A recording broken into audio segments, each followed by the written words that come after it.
जय श्री कृष्णा।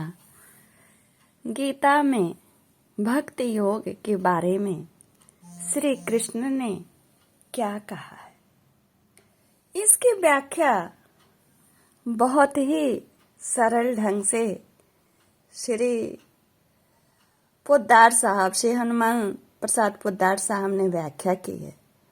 मुझे बहुत पसंद आया तो इस विषय पर वीडियो बनाया। एक भाग बनाई हूँ, दूसरा भाग बना रही हूँ। पहले भाग में जब अर्जुन पूछते हैं श्री कृष्ण से, आपको कौन से भक्त पसंद है, तो श्री कृष्ण ने स्पष्ट कहा कि साकार, जो हमारे मूर्ति और स्वरूप छवि का चिंतन करते हैं। और आगे वे बताते हैं कि क्यों साकार पसंद है, लेकिन निराकार भी ही मुझे प्राप्त करते हैं और साकार भी मुझे ही प्राप्त करते हैं। इसमें कोई अंतर नहीं है, लेकिन कौन कठिन है, कौन सरल है, इसकी व्याख्या करते हैं। आइए सुनिए। और यह बहुत ही उपयोगी वीडियो है हमारे आपके लिए, ईश्वर को जानने के लिए। आइए सुनिए। समस्त इंद्रियों को वश में करके सर्वत्र समबुद्धि संपन्न हो, जीव मात्र के हित में रत हुए, जो पुरुष अचिंत्य यानी मन बुद्धि से परे, सर्वत्र सर्वव्यापी, अकथनीय, नित्य एक रस, नित्य अचल निराकार अक्षर ब्रह्म रूप की निरंतर उपासना करते हैं, वे मुझको ही प्राप्त होते हैं। इस कथन से यह निश्चय हो गया कि दोनों ही उपासनाओं का फल एक ही तो है। फिर अव्यक्त यानी निराकार उपासक और साकार उपासक को निराकार से उत्तम क्यों बताया? क्या बिना ही कारण भगवान ने ऐसी बात कह दी? क्या मंद बुद्धि मुमुक्षुओं को उनकी सगुणोपासना की प्रवृत्ति की सिद्धि के लिए उन्हें युक्तम बतलाया दिया, या उन्हें उत्साही बनाए रखने के लिए व्यक्त उपासना की रोचक स्तुति कर दी श्री कृष्ण ने, अथवा अर्जुन को साकार का मंद अधिकारी समझकर उसी के लिए व्यक्त उपासना को श्रेष्ठ कहा? प्रश्न करते हैं ऐसा। भगवान का क्या अभिप्राय था, यह तो भगवान ही जाने, परंतु मेरा मन तो यही कहता है। श्री हनुमान प्रसाद पोद्दार जी कहते हैं कि भगवान ने जहाँ पर भी जो कुछ कहा सो सभी सत्य है, यथार्थ है। उनके शब्दों में रोचक भयानक की कल्पना करना कदापि उचित नहीं। भगवान ने न तो किसी की अयथार्थ स्तुति की है यानी झूठी, और न ही झूठा ही कोसा है। यहाँ भगवान ने जो साकार उपासक की श्रेष्ठता बतलाई है, उसका कारण भी भगवान ने अगले 3 श्लोकों में स्पष्ट कर दिया है। जिनका मन तो 12 अध्याय का 5वां श्लोक का हिंदी में अर्थ बताती हूँ मैं आपको। जिनका मन तो अव्यक्त की ओर आसक्त है, परंतु जिनके हृदय में देह का अभिमान बना हुआ है, ऐसे लोगों के लिए अव्यक्त ब्रह्म की उपासना में चित्त टिकाना विशेष क्लेश साध्य है। वास्तव में निराकार की गति दुख पूर्वक ही प्राप्त होती है। भगवान के साकार व्यक्त स्वरूप में एक आधार रहता है, जिसका सहारा लेकर ही कोई साधन मार्ग पर आरूढ़ हो सकता है। परंतु निराकार का साधक तो बिना केवट की नाव की भांति है। निराधार अपने ही बल पर चलता है। अपार संसार सागर में विषय वासना की भीषण तरंगों से तरीकों से बचाना, भोगों के प्रचंड तूफान से नाव की रक्षा करना और बिना किसी मददगार के लक्ष्य पर स्थिर रहते हुए अपने ही डांड चलाते जाना बड़ा ही कठिन कार्य है। परंतु इसके विपरीत भगवान कहते हैं गीता के 12वें अध्याय के 6-7वें श्लोक में, जो लोग मेरे परायण होकर मुझको ही अपनी परम गति, परम आश्रय, परम शक्ति और परम लक्ष्य मानते हैं, हुए संपूर्ण कर्म मुझ में अर्पण करके मुझ साकार ईश्वर की अनन्य योग से निरंतर उपासना करते हैं, उन मुझ में चित्त लगाने वाले भक्तों को मृत्युशील संसार सागर से बहुत ही शीघ्र सुख पूर्वक मैं पार कर देता हूँ। उनको न तो अनंत बुद्धि की शुद्ध ताल तरंगों का भय है और न ही भीषण झंझावत के आघात से नौका के ध्वंस होने का यानी निराकार में डर है। डूबने का ही डर है, साकार को कोई डर नहीं है। वे तो बस मेरी कृपा से आच्छादित सुंदर सुसज्जित दृढ़ बजरे में बैठकर केवल सर्वात्मा भाव से मेरी ओर निर्निमेष दृष्टि से ताकते रहे, मेरी लीलाएं देख देख कर प्रफुल्लित होते रहें, मेरी बंशी ध्वनि सुन सुनकर आनंद में डूबते रहें।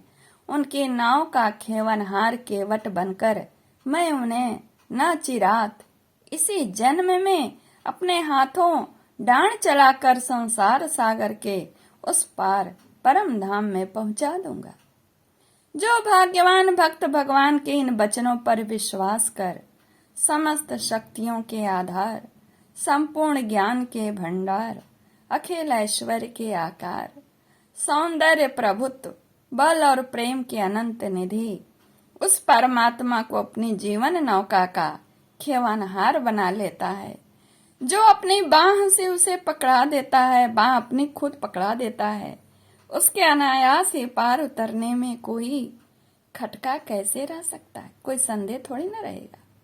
उसको न तो नाव के टकराने टूटने और डूबने का भी भय नहीं है, न चलाने का कष्ट और न पार पहुंचने में तनिक संदेह है। पार तो जो निराकार उपासक भी पहुंच ही जाता है, परंतु उसका मार्ग कठिन है। इस प्रकार दोनों का फल एक ही होने के कारण सुगमता की वजह से यदि भगवान ने अव्यक्त उपासक की अपेक्षा व्यक्त उपासक को श्रेष्ठ या योग वित्तम बतलाया, तो उनका ऐसा कहना सर्वथा उचित ही है। परंतु बात इतनी नहीं है, सरलता कठिनता तो उपासना की है। इससे उपासक में उत्तम मध्यम का भेद क्यों होने लगा?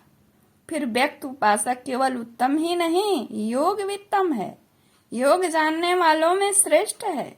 उपासना की सुगमता के कारण आराम की इच्छा से कठिन मार्ग को त्याग कर सरल का ग्रहण करने वाला श्रेष्ठ योगवेत्ता कैसे हो गया? अवश्य ही इसमें कोई रहस्य छिपा हुआ होना चाहिए, और यह है कि अव्यक्त उपासक उपासना के फलस्वरूप अंत में भगवान को प्राप्त होता है, इसमें संदेह नहीं। परंतु व्यक्त उपासक के तो त्रिभुवन मोहन साकार रूपधारी भगवान आरंभ से ही साथ में रहते हैं। निराकार उपासक अपने अहम ब्रह्मास्मि की ज्ञान नौका पर सवार होकर यदि मार्ग के अहंकार मान लोकेशणा आदि विघ्नों से बचकर आगे बढ़ पाता तो अंत में संसार सागर के पार पहुंच जाता। परंतु व्यक्त उपासक तो पहले से ही भगवान की कृपा रूपी नौका पर सवार होता है और भगवान स्वयं उसे खेकर पार करते हैं। नौका पर सवार होते ही उसे केवट कृष्ण का साथ मिल जाता है। पर पहुंचने के बाद तो अव्यक्त उपासक और व्यक्त उपासक दोनों के आनंद की स्थिति समान है। परंतु व्यक्त उपासक तो मार्ग के में भी पल पल में परम कारुणिक मोहन की माधुरी मूर्त के देव दुर्लभ दर्शन कर पुलकित होता है। उसे उनकी मधुर वाणी विश्व मोहिनी वंशी की ध्वनि सुनने को एवं उनकी सुंदर और शक्तिमय क्रियाएं देखने को मिलती हैं। वह निश्चिंत बैठा हुआ उनके दिव्य स्वरूप और उनके लीलाओं का मजा लूटता है। और इसके सिवा एक महत्व की बात और होती है कि भगवान किस मार्ग से क्यों कर नौका चलाते हैं, वह इस बात को भी वो ध्यान पूर्वक देखता है, जिससे वह भी परम धाम के उस सुगम मार्ग को और भवतारण कला को सीख जाता है। ऐसे तारण कला में निपुण विश्वास पात्र भक्त को यदि भगवान कृपा पूर्वक अपने परम धाम का अधिकारी स्वीकार कर और जगत के लोगों को तारने का अधिकार देकर अपने कार्य में ध्यान दीजिएगा, अपने कार्य में सहायक बनने या अपनी लोक कल्याणकारिणी लीला में सम्मिलित रखने के लिए नौका देकर वापस संसार में भेज देते हैं, ध्यान दीजिएगा, तो वह मुक्त हुआ भी भगवान की ही भांति जगत के यथार्थ हित का कार्य करता है और एक चतुर विश्वास पात्र सेवक की भांति, जैसे श्री रामकृष्ण परमहंस, स्वयं श्री हनुमान प्रसाद पोद्दार जी महाराज, ऐसे बहुत संत हैं जिन्हें उन्होंने पार लगा के भी वापस भेजा। भगवान के लीला कार्य में भी साथ रहते हैं ये लोग और संसार के लोगों का भी मार्गदर्शन करते हैं। ऐसी ही स्थिति है, महापुरुष कारक बनकर जगत में आविर्भूत हुआ करते हैं। अव्यक्त उपासक परम धाम में पहुंचकर मुक्त हो वहीं रह जाते हैं। वे परमात्मा में घुल मिलकर एक हो जाते हैं। वे वहां से वापस लौट ही नहीं सकते। इससे न तो उन्हें परम धाम जाने के मार्ग में साकार भगवान के संग का उनको दर्शन मिला और उनके साथ वार्तालाप और उनकी लीला देखने का आनंद मिलता है, और न ही वे परम धाम के पटेदार होकर सगुण भगवान की लीला में सम्मिलित होते हैं। उन्हीं की भांति निपुण नाविक बनकर वापस ही आते नहीं, यानी जो निराकार है उनको कुछ नहीं मिलता है, वे सिर्फ मुक्त हो जाते हैं। भगवान के सानिध्य का जो आनंद है वे नहीं पाते। तो यतो वाचो निर्वतन्ते अप्राप्य मनसा सह के अनुसार उनके बुद्धि आदि कारण जो उनको दिव्य धाम में छोड़कर वहां से वापस लौटते हैं, वे भी साधकों के सामने अव्यक्त उपासना पथ के उन्हीं नाना प्रकार के क्लेशों के दृश्य रखकर परम धाम की प्राप्ति को ऐसी कष्ट साध्य दुख लब्धा बता देते हैं कि लोग उसे सुनकर कांप जाते हैं। जो मतलब मुक्त हुए निराकार, वो तो अपने रास्ते की वर्णन बताएंगे, कहीं भगवान तो उनको मिले नहीं, इसलिए जो लोग सुनते हैं वो भी डर ही जाते हैं। तो उनका वैसे दृश्य सामने रखना ठीक ही है, क्योंकि उन्होंने अव्यक्त उपासना के कंटक का किरण मार्ग में वही देखा है। उन्हें प्रेम में श्याम सुंदर के सलोने मुखड़े का तो कभी दर्शन हुआ नहीं। ये निराकार को क्या मिला क्या नहीं उसकी बात हो रही। उन्हें वह सौंदर्य सुधा कभी नसीब ही नहीं हुआ, तब वे उस दिव्य रस का स्वाद लोगों को कैसे चखाते। और इसके विपरीत महाराज, जो साकार उपासक हैं, अपनी मुक्ति को भगवान के खजाने में धरोहर के रूप में रखकर उनकी मंगलमयी आज्ञा से पुनः संसार में आते हैं और भगवत प्रेम के परम आनंद रस समुद्र में निमग्न हुए देहाभिमानी होने पर भी भगवान के मंगल में मनोहर साकार रूप में एकांत भाव से मन को एकाग्र करके उन्हीं के लिए सर्व कर्म करने वाले असंख्य लोगों को दृढ़ और सुखपूर्वक नौकाओं पर चढ़ा चढ़ाकर संसार से पार उतार देते हैं। यहाँ कोई यह कहे कि जैसे निराकार उपासक साकार के दर्शन और उनकी लीला के आनंद से वंचित रहते हैं, वैसे ही साकार के उपासक ब्रह्मानंद से वंचित रहते होंगे।